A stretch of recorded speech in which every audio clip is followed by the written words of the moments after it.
The story we have been told is a story of visitors. It is a story of lights in the sky, of crashes in the desert, of biology so alien it must be from another star. We argue about the details. Were they benevolent? Were they hostile? Were they even real?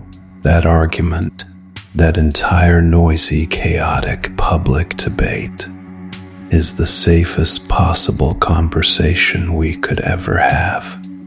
It is permitted. It is a distraction so perfect, it is almost artistic. Think about it. You can go on any talk show, any podcast, write any book, and say, I believe the government is hiding alien bodies at Area 51. You will get a ratings bump. You will sell some t-shirts. You might be laughed at. You might be celebrated. But you will be understood. The language exists for it. The genre exists. It is a socially recognized form of dissent. But I'm not here to talk about aliens. I'm here to talk about the silence that surrounds something else, the void where another explanation should be.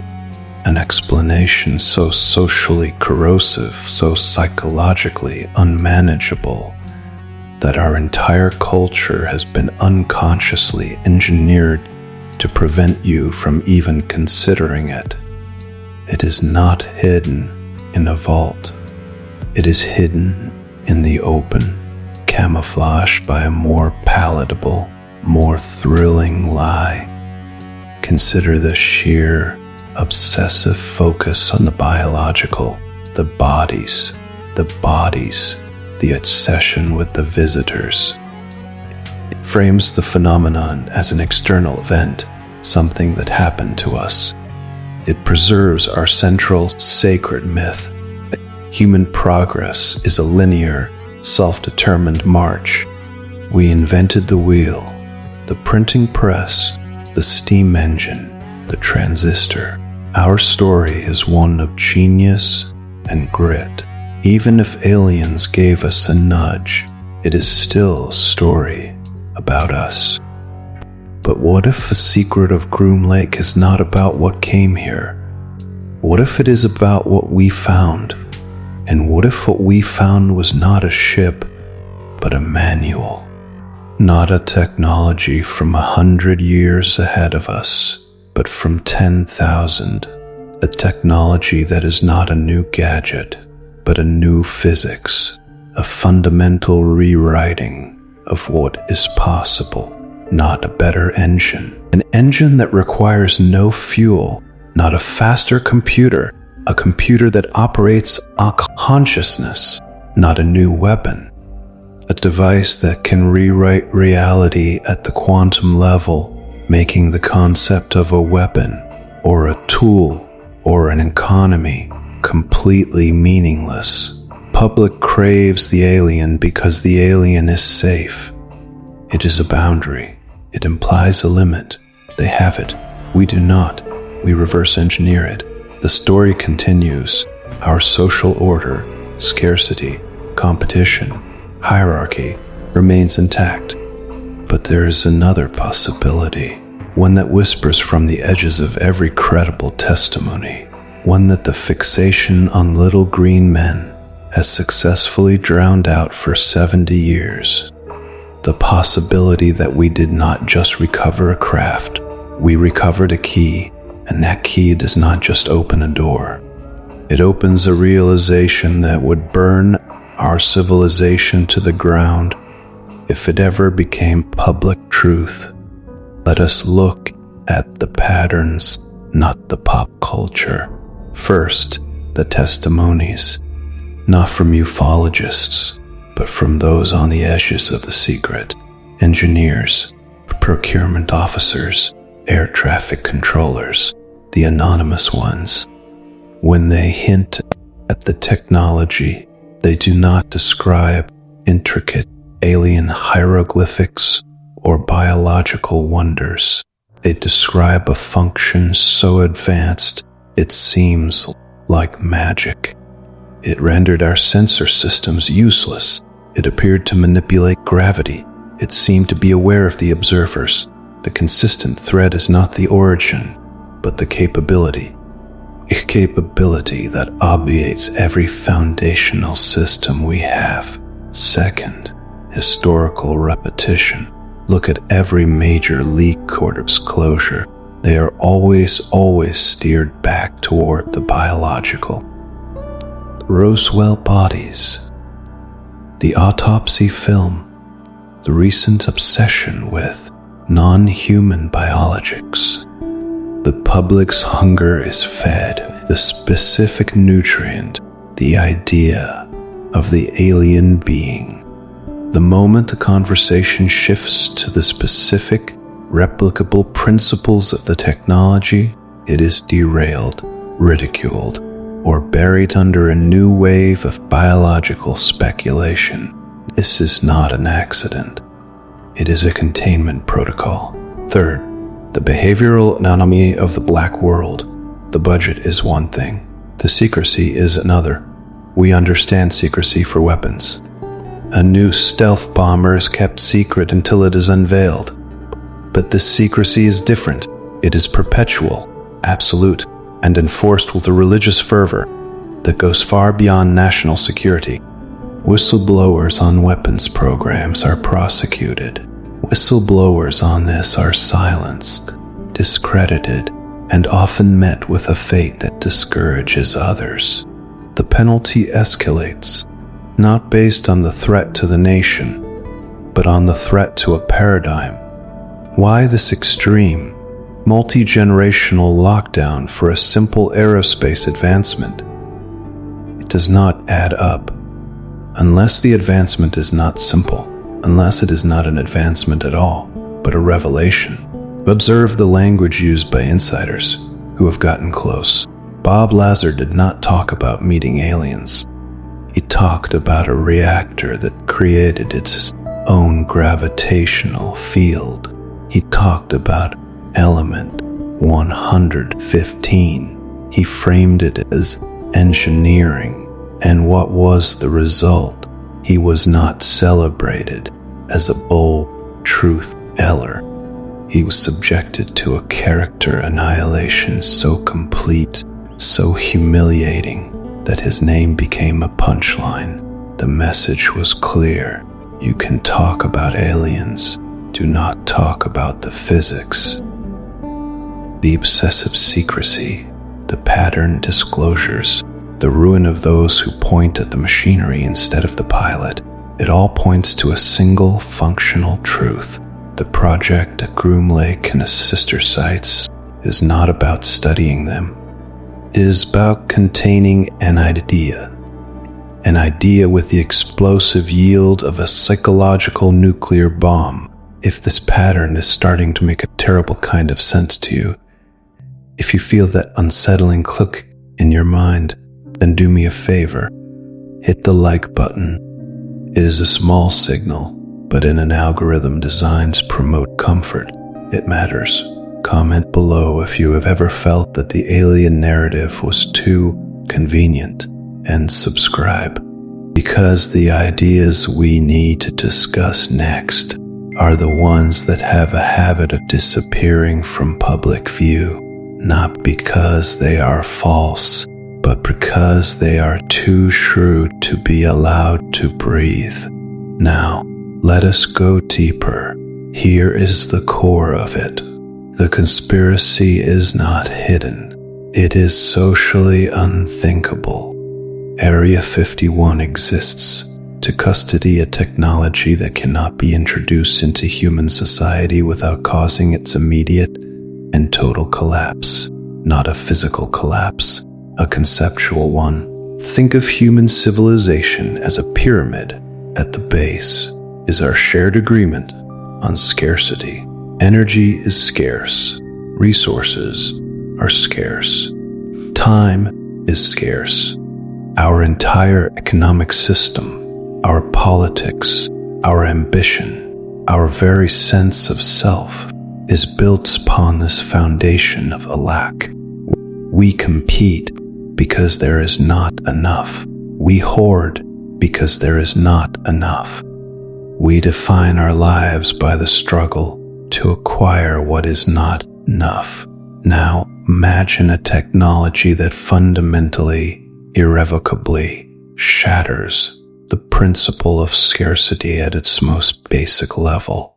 What if we recovered or learned to engineer a device that could generate limitless, clean energy from the fabric of space-time itself, not fusion, something far beyond a zero-point energy tap?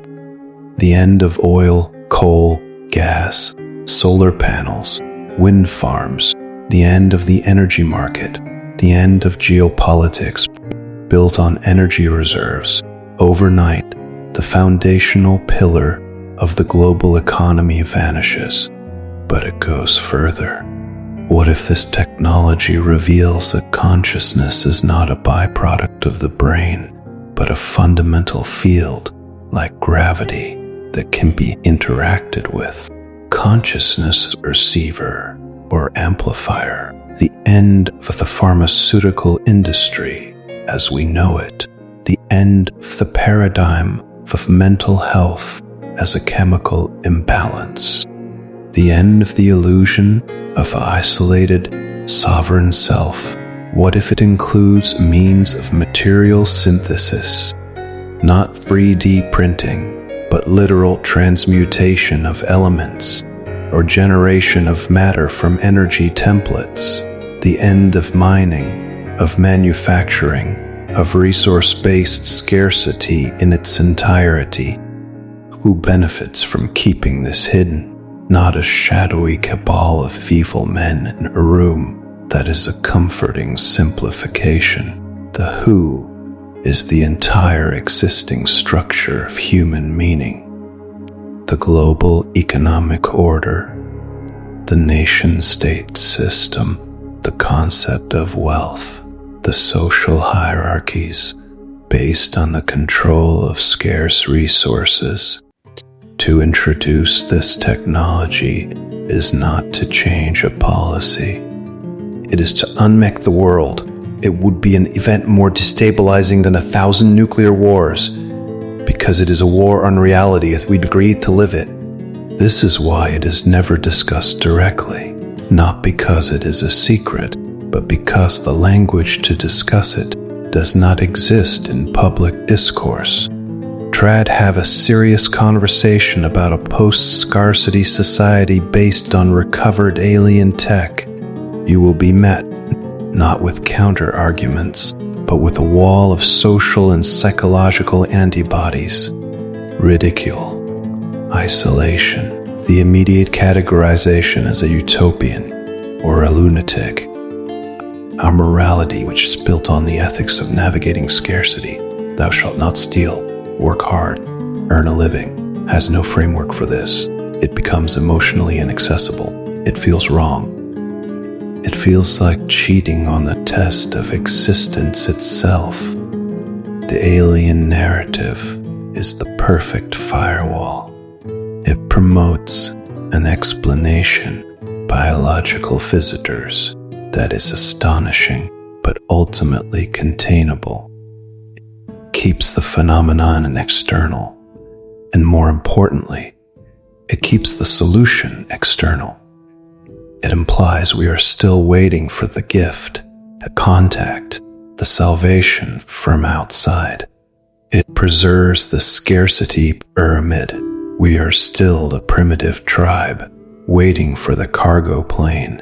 The truth is far more disturbing. The cargo plane crashed here in 1947.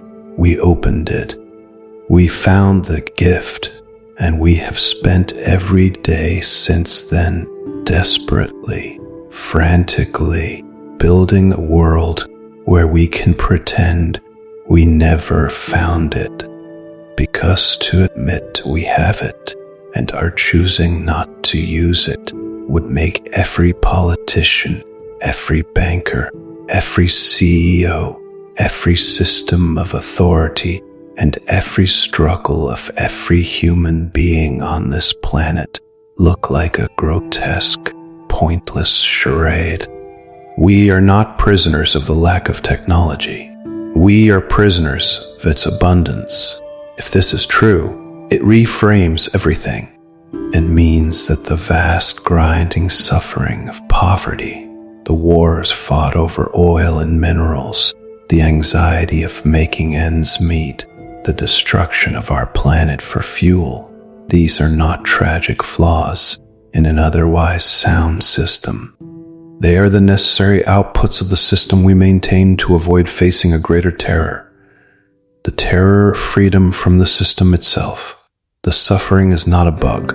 It is a requirement. It is the proof that the old rules still apply.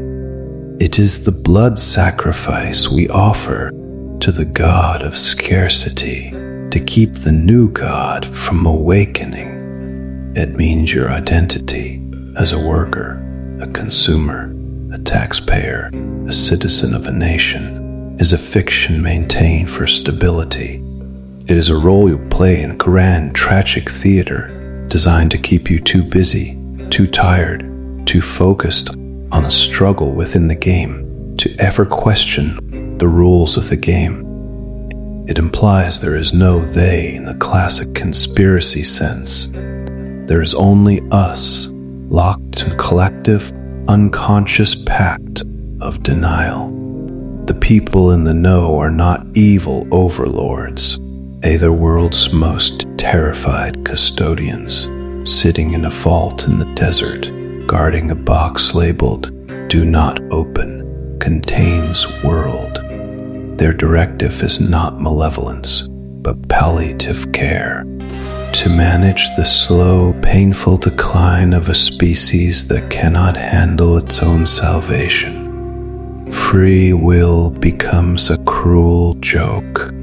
We believe we are choosing our paths, but every path available to us is a labyrinth built inside the prison walls.